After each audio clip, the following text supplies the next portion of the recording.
काम के सिलसिले में प्रेस के पिता के पास आना जाना लगा रहता था। गौरव इंजीनियर था और बड़ी ही सीलन स्वभाव का सरकारी लड़का था।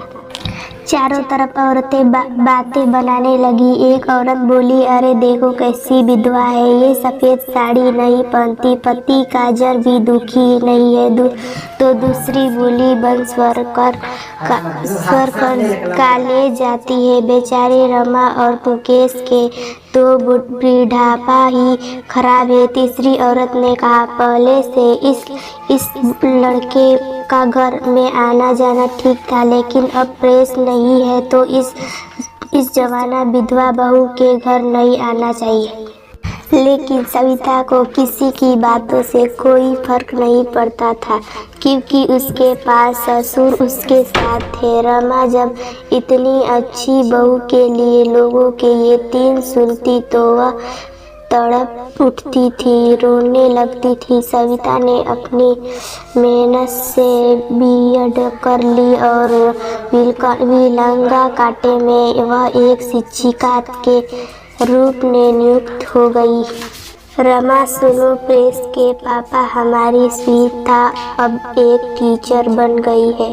लोग ना जाने उनसे कैसे कैसे ताने देते हैं। हमें अब उसकी शादी कर देनी चाहिए।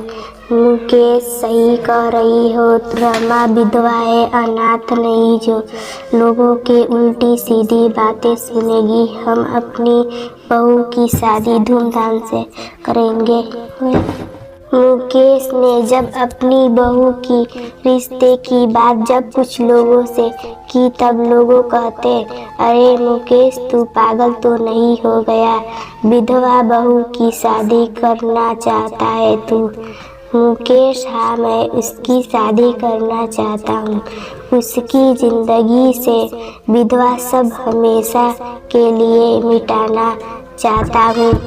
तभी गौरव ने आँख करके कहा, गौरव अंकल, अगर आप सविता के काबिल समझे तो मैं आपके बहू से शादी करने के लिए तैयार हूँ। मुकेश, गौरव, तुम? गौरव, हाँ मैं।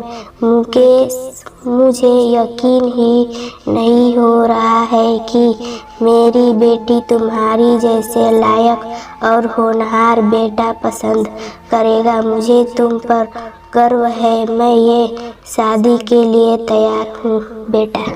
तभी मुकेश घर आ करके सविता से कहता है, सविता बेटी, तुम जानती हो मैंने हमेशा तुम्हें अपनी बेटी से बढ़कर माना है। मैं चाहता हूँ कि तुम्हारी जिंदगी की अधूरे सपने का पूरा करूँ।